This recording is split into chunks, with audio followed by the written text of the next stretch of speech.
लोकसभा चुनाव 2024 को लेकर चुनाव आयोग द्वारा घोषित कार्यक्रम के अनुसार पहले फेज की वोटिंग 19 अप्रैल को होगी, जिसमें अब महज 2 हफ्ते से भी कम का वक्त बचा है। ऐसे में बीजेपी और प्रधानमंत्री नरेंद्र मोदी का तूफानी चुनाव प्रचार जारी है। पीएम मोदी राजस्थान से लेकर बिहार, पश्चिम बंगाल और उत्तर प्रदेश में धुआंधार रैलियां और रोड शो कर रहे हैं। लेकिन इंडिया गठबंधन की स्थिति बीजेपी के चुनावी प्रचार से उलट है, जिसके चलते सवाल उठ रहे हैं कि आखिर इंडिया गठबंधन कहां गायब है। दरअसल लोकसभा चुनाव 2024 के पहले फेज में 19 अप्रैल की वोटिंग होनी है। सियासी दलों का चुनाव प्रचार जारी है, लेकिन विपक्षी दल जिसका एकजुटता की बात कर रहे थे, वे कम से कम जमीन पर तो दिखाई नहीं दे रहे हैं। पश्चिमी यूपी विपक्ष दलों के लिए बेहद अहम है। पिछली बार इसी शुरुआती फेज की सीटों पर बीजेपी को करारा झटका लगा था, लेकिन इस बार विपक्ष यहां पूरी तरह बिखरा नजर आ रहा है। प्रधानमंत्री नरेंद्र मोदी इस बार पश्चिमी यूपी को खास महत्व दे रहे हैं। सहारनपुर से लेकर मेरठ में इसके चलते ही उन्होंने ताबड़तोड़ रैलियां की हैं। शनिवार को उन्होंने यूपी के सीएम योगी आदित्यनाथ के साथ गाजियाबाद में एक रोड शो भी किया था। इतना ही नहीं, अगले 10 दिनों में पश्चिम उत्तर प्रदेश में पीएम के कई कार्यक्रम हैं।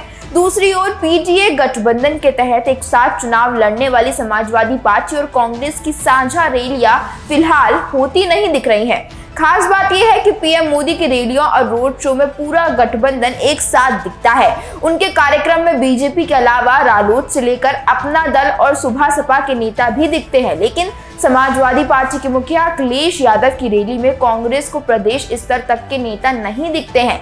इतना ही नहीं, यूपी में 2017 के दौरान अखिलेश यादव और राहुल गांधी का जो साथ दिखा था, इस बार फिलहाल अभी ऐसी तस्वीर नहीं है। दोनों आखिरी बार भारत जोड़ो न्याय यात्रा के दौरान साथ नजर आए थे। विपक्षी दलों के चुनाव प्रचार को देखें तो ये बेहद ही सुस्त रफ्तार वाला है, जबकि अभी तो चुनाव शुरू भी नहीं हुआ। समाजवादी पार्टी के अखिलेश यादव की बात करें तो पिछले 1 हफ्ते में वे केवल 2 ही सार्वजनिक मंचों पे नजर आए। उन्होंने 31 मार्च को दिल्ली में अरविंद केजरीवाल की गिरफ्तारी के खिलाफ जारी एक रैली में हिस्सा लिया था और उसके बाद लखनऊ में एक जनसभा की थी। बस इसके अलावा अखिलेश का चुनावी कैंपेन काफी धीमा लग रहा है।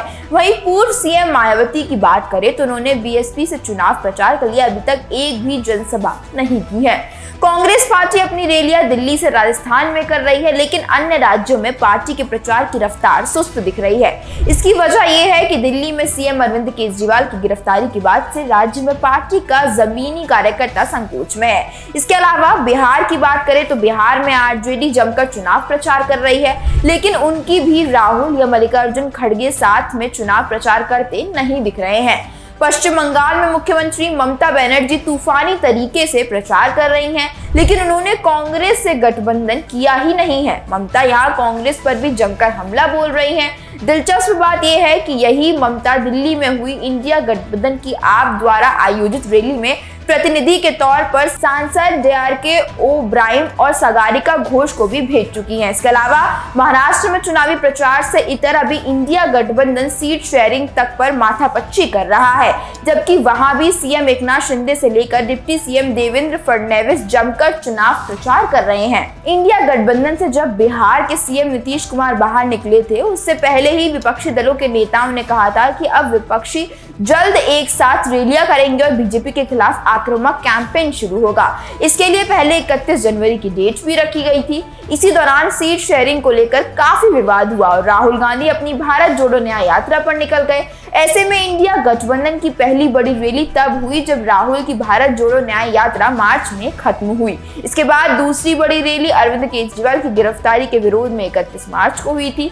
इसके बाद से विपक्षी दलों की कोई साझा बड़ी रैली नहीं हुई है। विपक्षी दल अकेले अकेले प्रचार कर रहे हैं, लेकिन पश्चिम बंगाल को छोड़ दें तो किसी भी राज्य में विपक्षी दलों का कोई आक्रामक प्रचार नहीं दिखता है, जो ये सवाल उठाता है कि आखिर ये इंडिया गठबंधन प्रधानमंत्री नरेंद्र मोदी और बीजेपी की हाई लेवल इलेक्शन मशीनरी का सामना कैसे कर पाएगा।